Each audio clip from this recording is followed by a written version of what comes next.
नमस्कार, आप देख रहे हैं न्यूज़ CG24। हमारे साथ जुड़ने जा रहे हैं कर्मचारी नेता सत्यम शुक्ला जी, जिनका वीडियो हमारे यूट्यूब चैनल पर पहले भी हुआ था इनके साथ इंटरव्यू, और इन्हीं इंटरव्यू के साथ उनका कई क्वेश्चन आता है कमेंट में। इसी क्वेश्चन को लेकर हमारे साथ सीधा जुड़ेंगे। सर, न्यूज़ CG24 में आपका स्वागत। जी, बहुत बहुत धन्यवाद आपके तमाम दर्शकों को जो CG न्यूज़ 24 के रेगुलर दर्शक हैं, जो देखते हैं और बहुत ज़्यादा इस वीडियो को शेयर वगैरह भी करते हैं, उनको हृदय से धन्यवाद है। सर, हमारे यूट्यूब पे आपका पहले भी वीडियो, बहुत सारे इंटरव्यू हो चुकी है और इस इंटरव्यू में बहुत सारे क्वेश्चंस हैं कर्मचारियों का। उस क्वेश्चन को लेकर मैं आपके साथ जुड़ने जाऊंगी। तो पहला क्वेश्चन ये है सर कि स्थायीकरण कितने साल वालों का होगा? क्या MP जैसे 10 साल वालों का होगा? इस तरह आप क्या कहेंगे? देखिए, स्थायीकरण मैं आपको बता दूं कि उमा देवी प्रकरण में जो 2006 में सुप्रीम कोर्ट ने जो आदेश किया था, वो पहली और अंतिम बार था 10 साल वालों के लिए नियमितीकरण का आदेश। उसको दोबारा लागू किया नहीं जा सकता किसी भी राज्य सरकार के द्वारा, ना ही केंद्र सरकार ना ही राज्य सरकार इसे दोबारा लागू कर सकती है। यह कथन मेरा नहीं है, यह सुप्रीम कोर्ट के उसी आदेश में लिखा था जिसको 15 मार्च 2008 का जो आदेश सामान्य प्रशासन विभाग के द्वारा जारी किया गया, उसमें भी एक कंडिका में स्पष्ट लिखा है कि इसे दोबारा लागू नहीं किया जा सकता। उसमें बस एक बार 10 साल के तलिए था। अब जो स्थायीकरण में समय अवधि की बात है, तो मैं कुछ राज्यों के उदाहरण रखता हूं। जैसे राजस्थान की पिछली अशोक गहलोत जी की सरकार थी 18 वाली, उसमें उन्होंने 5 साल का स्थायीकरण योजना लाया था संविदा कर्मचारियों के लिए, जिसे वर्तमान की जो 23 में चुनाव होने के बाद भजन लाल सरकार आई भाजपा की, उसे 2 वर्ष में परिवर्तित कर दिया। इसी तरह पे स्थायीकरण योजना मध्य प्रदेश में 2016 में लाई गई थी, जो लाया गया था 10 साल वालों के लिए। और उसी शिवराज सिंह जी की सरकार ने जो 16 में यह योजना लाई थी, उन्होंने जब 2023 में घोषणा की पुनः स्थायीकरण की सुविधा के लिए, तो उसमें उसको वर्ष बंधन को 5 वर्ष कर दिया। तो इस प्रकार वर्ष बंधन कहीं मायने नहीं रखता। छत्तीसगढ़ सरकार का ही उदाहरण लेंगे तो छत्तीसगढ़ की डॉक्टर रमन सिंह जी की सरकार ने जुलाई 2018 में शिक्षा कर्मियों के लिए 8 साल का नियम बनाया था, जिसे 6 महीने के बाद भूपेश बघेल जी की कांग्रेस सरकार ने फरवरी 2019 में उसे घटा करके 2 वर्ष कर दिया। इससे आप सभी समझ सकते हैं कि वर्ष बंधन मायने नहीं रखता। वर्ष बंधन मायने वहां रखता है जहां यह वित्तीय भार और बजट की बात आती है। अब चूंकि हमारे दैनिक श्रमिक मोर्चा का जो मांग है, उसमें हमने काल्पनिक वेतनमान जो हमें अभी वर्तमान में दिया जा रहा है, उसी में ही सरकार को स्थायीकरण करने का माता कौशल्या योजना के नाम से आवेदन किया है। तो अगर वैसी स्थिति होती है तो उस समय तो कोई भी वर्ष बंधन की जरूरत ही नहीं पड़ेगी, क्योंकि कोई आर्थिक बोझ सरकार को आएगा ही नहीं। तो वर्ष बंधन का संबंध वित्तीय बोझ से होता है और वर्ष बंधन का संबंध बाकी चीजों से नहीं है। वही सर, EPF कटौती की क्या स्थिति है? लोक निर्माण विभाग में सभी ठेका वाले हैं, इसलिए EPF विभाग कटती जा रही है। किस पर? देखिए, लोक निर्माण विभाग के बारे में बहुत सारे ऐसे सुनने में आता है कि कई लोग ऐसा झूठा प्रचार करते, दुष्प्रचार करते हैं कि वहाँ आउटसोर्सिंग प्लेसमेंट ठेका वाले हैं, इस वजह से वहाँ पर EPF कटौती हो रही है। बिल्कुल ऐसा नहीं है। EPF कटौती का आदेश जो है, विवेक ढांड जी जो उस समय के मुख्य सचिव थे 2016 में, उनके द्वारा आदेश किया गया था कि आकस्मिक श्रमिकों को भी आउटसोर्सिंग प्लेसमेंट ठेका के अलावा आकस्मिक श्रमिकों को भी इसका लाभ दिया जाएगा, जो विभाग से सीधे वेतन लेते हैं, श्रम दर का वेतन लेते हैं, बिना नियुक्ति पत्र के आवश्यकता के अनुसार रखे जाते हैं, बिना बिचौलिए के वेतन प्राप्त करते हैं। उसी तारतम्य में EPF का जो लागू हुआ है लोक निर्माण विभाग में, उसी कंडिका के कारण हुआ है। और आपको बता दूं कि लोक निर्माण विभाग में 5,939 श्रम आयुक्त दर के श्रमिक हैं, जो दैनिक मासिक श्रमिक कहलाते हैं। हमारे PWD विभाग में एक भी दैनिक वेतनभोगी नियुक्ति पत्र वाला कलेक्टर दर का कर्मचारी नहीं है। संविदा में सिर्फ 2 सेवानिवृत्त अधिकारी ही संविदा में है। आउटसोर्सिंग प्लेसमेंट ठेका में तो लोक निर्माण विभाग में कोई काम ही नहीं करता है। तो यदि कोई दूसरे विभाग के भी साथी हैं जो इस इंटरव्यू को देख रहे होंगे, तो मैं चाहूंगा इसे आप शेयर करें, और अन्य विभाग, चाहे वो जल संसाधन विभाग हो, वन विभाग हो, लोक स्वास्थ्य यांत्रिकी विभाग हो, अग्निशमन विभाग हो, जहां भी, या स्कूली शिक्षा विभाग हो, शिक्षा समग्र शिक्षा के अंतर्गत जो आते हैं, उन सभी को मैं अवगत कराना चाहूंगा। यदि आप श्रम आयुक्त दर के श्रमिक हैं, श्रम आयुक्त दर का वेतन पाते हैं, विभाग से सीधे वेतन लेते हैं, तो आप भी EPF के पात्र हैं और EPF कटौती आपका भी होगा। अब दूसरा महत्वपूर्ण बात, हमारे लोक निर्माण विभाग में हमारा जो 12% EPF काटना है, उसे सर अभी विभाग के द्वारा लागू नहीं किया गया, वो कटौती प्रारंभ नहीं हुई, जिससे वार्षिक 9 करोड़ का राजस्व क्षति छत्तीसगढ़ राज्य शासन को हो रहा है। इसके लिए भी हमने आगे पत्र लिखा है, आगे ज्ञापन दिया है। अब इसके विषय में अगर आगे मुझे इंटरव्यू में पूछा जाएगा तो मैं डिटेल में बातों को रखूंगा। वहीं सर, क्या स्थायीकरण, आकस्मिक निधि, कार्यभारिता और नियमितीकरण में क्या अंतर है? मोर्चा आकस्मिकता निधि कार्यभारिता और नियमित की मांग क्यों नहीं करती है, इस पर क्या? देखिए, मैं आपको बता दूं, जैसे रिक्त पद जो बोलते हैं वो सेटअप के स्थायी पद होते हैं जो कभी समाप्त नहीं होते, वैसे ही जो आकस्मिकता निधि कार्यभारित के पद होते हैं वो स्थायी पद है, ये सदैव रहते हैं विभागों में। तो ये दोनों पद जो है स्थायी प्रवृत्ति के हैं, उसमें बिना नियुक्ति पत्र वालों का दावा बिल्कुल नहीं बनता।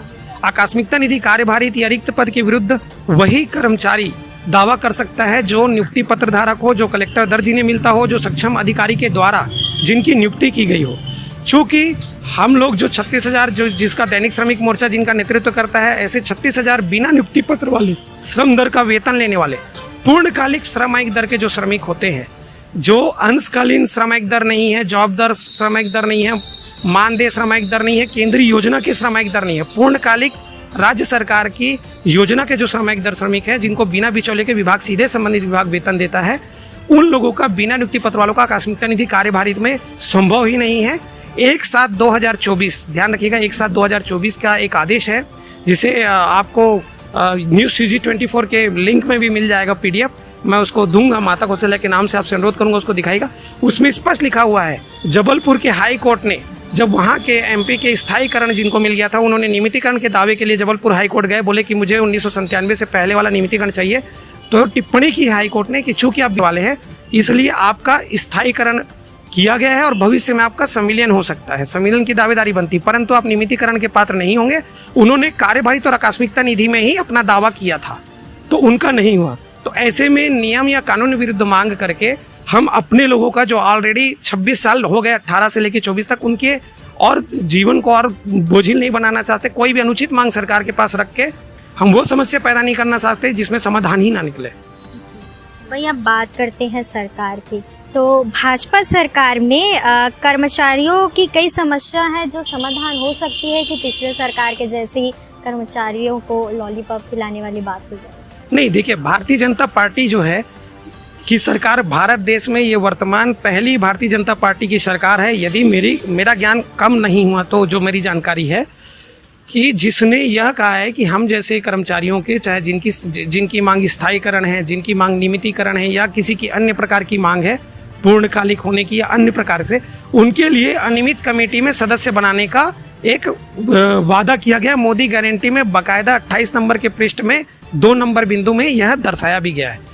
तो चूंकि इतना स्पष्ट यदि कोई सरकार लिखित में दी है और उन्होंने सदस्य बनाने की बात की है, उन्होंने सभी के नियमितीकरण, स्थायीकरण या पूर्णकालिक का वादा नहीं किया है, और कहीं ना कहीं सरकार का अगर इंटेंशन सदस्य बनाने का है, तो मुझे लगता है इसके पीछे सरकार का बहुत सकारात्मक उद्देश्य है, क्योंकि उन्होंने सदस्य बनाने का संभवतः हम लोगों से जो वादा किया है, हर संगठन से 2 लोगों का, उसके पीछे उद्देश्य यही होगा। क्योंकि हमारे बहुत सारे कर्मचारी संगठन हैं, बहुत सारे, सबकी अलग अलग प्रकार की मांगे हैं, कोई कुछ और चाहता है, कोई कुछ चाहता है, और सरकार को भी पता है कि सबकी सभी मांगे उचित नहीं है। हो सकता है दैनिक श्रमिक मोर्चा की भी कोई मांग उचित ना हो, तो वो सरकार के जो IAS अधिकारी हैं वो बैठेंगे, उनसे हम जब परामर्श करेंगे, लिखित में हम उन्हें अपना सुझाव देंगे, तो वो लिखित में बताएंगे कि आपकी ये मांगे उचित है, इन्हें पूरा किया जा सकता है, ये मांगे अनुचित है, इसे नहीं किया जा सकता।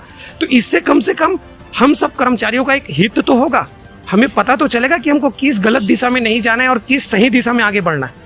तो भारतीय जनता पार्टी की छत्तीसगढ़िया मुख्यमंत्री विष्णु देसाई जी की सरकार, छत्तीसगढ़िया वित्त मंत्री OP चौधरी जी, अरुण साव जी, ऐसे विद्वान लोगों के रहते मुझे पूरा व्यक्तिगत भरोसा है कि यह सरकार जरूर कुछ ना कुछ हम कर्मचारियों के लिए सकारात्मक निर्णय लेगी। वहीं 1 जुलाई 2024 को मध्य प्रदेश जबलपुर हाईकोर्ट का निर्णय 11वां पेज का क्या था, इसके बारे में थोड़ा सा विस्तार से बताइए। देखिए, वही मैं अभी इसके पहले जो बोल रहा था, 1/7/2024 का जो निर्णय है उसी के संबंध में आप सवाल पूछ रहे हैं। उसमें जबलपुर हाई कोर्ट में खुर्शीद नामक एक व्यक्ति हैं जो 2007 के बाद से मध्य प्रदेश में दैनिक मासिक श्रमिक के रूप में काम कर रहे थे, श्रम दर के वेतन में, उनका स्थायीकरण किया गया। स्थायीकरण हुआ औद्योगिक अधिनियम के तहत। औद्योगिक अधिनियम क्या है, जैसे हम बोलचाल की भाषा में बोलते हैं लेबर लॉ। लेबर लॉ क्या बोलता है, जनवरी से दिसंबर के बीच में, कोई भी वर्ष में जनवरी से दिसंबर के बीच में आपको 240 दिन यानी 365 दिन में, किसी भी 365 दिन में 240 दिन आपको काम करते हुए दिखना चाहिए। किसी भी कंपनी में, प्लांट में, उद्योग में, विभाग में, वो 240 दिन लगातार जरूरी नहीं है, 365 दिन में 240 दिन की उपस्थिति आपकी दिखनी चाहिए। तो वैसे लोगों का जो है स्थायीकरण संभव है, जिसको जबलपुर के हाईकोर्ट ने सराहा भी है। जो 2016 का निर्णय था उसे 1/7/24 का जो आदेश मैं बता रहा हूँ उसमें हाई कोर्ट ने सराहना की है कि स्थायीकरण योजना अच्छी योजना है। तो खुर्शीद नाम के व्यक्ति ने कार्यभारित और आकस्मिकता निधि में ही अपने मर्ज होने की बात कही थी या रिक्त पद में। तो उन्होंने तब हाई कोर्ट की टिप्पणी है, चूंकि आप बिना नियुक्ति पत्र वाले हैं और 8 फरवरी 2023 उसमें स्पष्ट उल्लेख है, 8 फरवरी 2023 सुप्रीम कोर्ट ने एक निर्णय दे दिया था कि बिना नियुक्ति पत्र वालों का नियमितीकरण नहीं हो सकता। तो उसी आधार पर कोर्ट ने निर्णय दिया खुर्शीद जी को कि चूंकि आपके पास नियुक्ति पत्र नहीं है सक्षम अधिकारी का, इसलिए आप स्थायीकरण आपका किया गया और भविष्य में जब आपको संविलियन किया जाएगा तो रेगुलर कर्मचारी के समकक्ष सुविधाएं मिलेंगी। संविलियन में आपका नियमितीकरण नहीं होगा, उसके समकक्ष सुविधाएं मिलेंगी, यह कथन उसमें कहा गया। तो ये बहुत अच्छी चीज है कि आकस्मिकता निधि, कार्यभारित और रिक्त पद में हम बिना नियुक्ति पत्र वाले श्रमिकों को दावा नहीं करना चाहिए, मांग नहीं करनी चाहिए। इससे हमें ये प्रेरणा मिलती है। इसका प्रभाव छत्तीसगढ़ में कितना? देखिए, इसका प्रभाव छत्तीसगढ़ में इसलिए शानदार पड़ेगा क्योंकि अब एकदम क्लियर हो चुका है। आज की डेट में बिना नियुक्ति पत्र जो सीधे विभाग से वेतन ले रहे हैं, बिना बिचौलिए के पूर्णकालिक श्रमिक दर के श्रमिक, मैं फिर कह रहा हूँ पूर्णकालिक राज्य सरकार के श्रमिक दर के श्रमिक, यदि कोई अंशकालीन श्रमिक दर का श्रमिक होगा, जॉब दर या मानदेय या केंद्रीय योजना का श्रमिक दर का श्रमिक होगा, मैं उसे अलग कर रहा हूँ, मैं उनकी बात नहीं कर रहा हूँ। पूर्णकालिक श्रमिक दर के श्रमिक जो डायरेक्ट विभाग से वेतन लेते हैं उनके लिए ये उम्मीद की किरण है। 2016 का मध्य प्रदेश का स्थायीकरण योजना, 2023 का संविदा वाला योजना और ये 1/7/2024 का जबलपुर हाईकोर्ट का बैकडोर एंट्री के लिए दिया गया निर्णय। क्योंकि जो संविदा का योजना का उल्लेख मैं इसलिए कर रहा हूँ क्योंकि हम तो बैकडोर एंट्री है, पर संविदा की योजना को जब बनाया गया तो 2016 की योजना में जो स्थायीकरण में बैकडोर एंट्री वाले में कमियां थी, उस कमी को दूर करके संविदा की योजना लाई गई। इसीलिए मैं संविदा की योजना का भी बार बार उल्लेख करता हूँ। मैं संविदा कर्मचारियों के लिए यह मांग नहीं करता, मेरा नैतिक अधिकार नहीं बनता, ये मैं अपने लिए करता हूँ कि उनके लिए जो नियम वहाँ बने हैं एमपी में, वैसा नियम छत्तीसगढ़ में हमारे बैकडोर एंट्री के स्थायीकरण के लिए बनाया जाए। आपका बहुत बहुत धन्यवाद सर, आप इतना बहुमूल्य टाइम निकाल के हमारे साथ। देखिए, आप जैसे यूट्यूब चैनल ही हैं जो कर्मचारियों के बीच में हमारी सकारात्मक बातों को रखते हैं। सीजी न्यूज़ 24 का हृदय से आभार है कि आप ऐसे प्रश्नों को लाते हैं जिससे कहीं ना कहीं बहुत बड़े एक वर्ग है जो 36-37 हज़ार छोटी मोटी संख्या नहीं होती, उन कर्मचारियों को एक सही दिशा मिलती है आपके माध्यम से कि उन्हें क्या करना है, क्या नहीं करना है, वो कौन सी मांग है, कौन सी गलतियां जिसमें उनको नुकसान हो सकता है।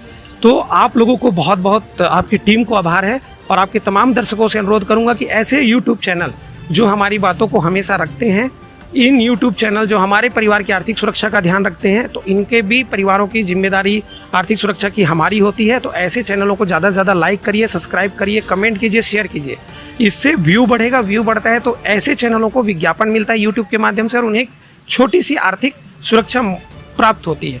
तो ये हम सभी कर्मचारियों का दायित्व है कि आप जरूर लाइक करेंगे, सब्सक्राइब, कमेंट करेंगे और शेयर करेंगे, सभी ग्रुपों में इसे सेंड करेंगे ताकि इसका व्यू बढ़ सके। यही मैं अनुरोध करूँ।